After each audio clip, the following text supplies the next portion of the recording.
Let's talk a little bit about bluff catching. It's where you call a river bet with a marginal hand. You're trying to catch your opponent on a bluff. A marginal hand could be a wide variety of things depending on the situation, but let's think of it for now as top pair with a weak kicker, or maybe second or third pair with a strong kicker. We'll first go through a hand example where we reveal the many nuances of bluff catching, and then we'll sketch a diagram to discuss general theory. In our hand, we'll be in the big blind, and we'll get dealt ace-10 offsuit. And our villain is on the button. He open raises. We don't know what he has. Small blind folds. It's a heads-up pot. The flop gets dealt 10 of spades, 9 of spades, 2 of clubs. We're out of position, first to act, and we bet here to protect against draws and to get value from our top pair top kicker. Our opponent reacts by calling. Let's take a moment to think about what that means for our opponent's potential holdings. We'll sketch a hand range for him. If you don't know what hand ranges are, check out our video on the topic. First, let's look at hands that he might have, that we beat currently. He certainly could call with a weaker 10, 10x. He could also call with middle pair, excluding two pair hands like 10-9 and 9-2. Probably the biggest part of his range is any two spades. If he's a good loose aggressive player, it's very conceivable he raised any two suited cards in the button here. Let's now look at hands that he might have that beat us by the flop. Over pairs to the board, jacks through aces. A made set, so 2s, 9s, and 10s. We'd be way behind in this situation. And he could, of course, have 10x and 9x, where he has two pair on the flop. So the action continues to the turn, and we see a 5 of hearts. Because of his call on the flop, we're actually minimizing the chances that he has one of these hands that beat us. It's sort of unlikely that he doesn't try to build a bigger pot on such a relatively scary flop. It's got two straight cards, two flush cards. We really think he's on a draw himself. That's the biggest part of his range. We're certainly not eliminating the hands that have us beat. And then we're probably neutral on marginal hands for him like 9x and 10x with a worse kicker than us. So we do what we did on the flop. We bet both to get value from our top pair top kicker and to try to price out flush draws and straight draws. Our opponent oddly calls again. So in a very big way, that further reduces the proportion of his range that are jacks through aces, sets, and two pair hands. Now the river comes out 6 of clubs, another blank card. It doesn't really connect with any of the range that we've sketched for our opponent. So what do? Well, we've thought we were ahead the whole way in the hand. And if that's true, we don't gain anything by betting.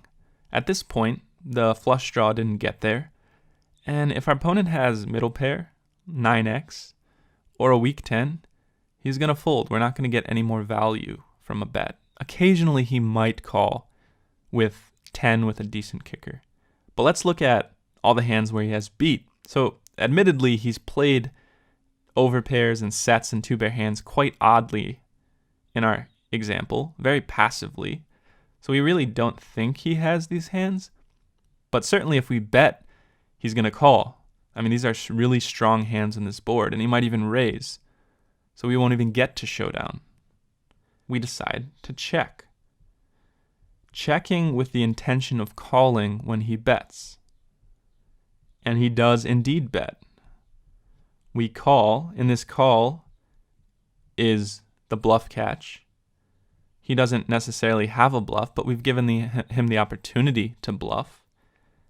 And he shows jack of spades, queen of spades. So indeed, he had a bluff. We gave him the opportunity to bluff it, and we caught his bluff. We effectively bluff catched. Now, of course, sometimes when he bets that river, he's going to have us beat. But again, the reason we check called was to widen his betting range, to include, instead of just hands that beat us, hands that are bluffs. And like we said, based on our hand reading, we think almost all the time he has busted flush draws. So we give him the opportunity to hang himself. Let's talk about bluff catching in general now.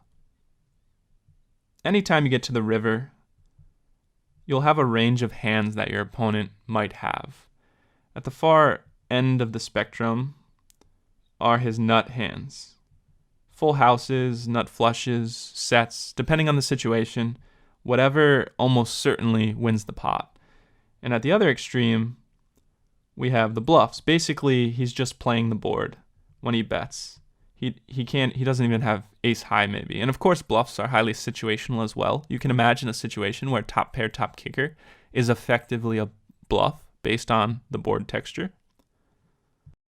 Now, most opponents, when they bet on the river, they either have the nuts or the bluffs. And we call this a polarized betting range. It's actually quite appropriate if you think about it. When you first start as a poker player, you probably only bet your nuts on the river, and this is highly exploitable. Basically, your opponents will just fold whenever you bet the river, and to balance your river betting range as you get better, you'll start polarizing it.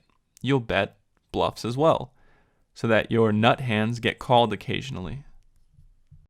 The reason you balance your nut river bets with bluffs is to preserve the value of your middle strength hands, your marginal hands, because these are hands that if you get raised, you probably have to fold and you don't feel good about it because in showdown, you're thinking you might have won, but it's just too expensive to call. With a bluff, if you get raised, you fold it, no problem. So this is the cheapest, most effective way to balance your river betting range. If you think you're against an opponent who has a polarized river betting range, understands this idea of balance, you can bluff catch. You can call with any hand in between. So these are the bluff catchers, BC for short. To remind you, a bluff catching hand is one that's not strong enough to lead with your own bet because it's going to force a fold from would-be bluffs and it's only going to get called by better hands.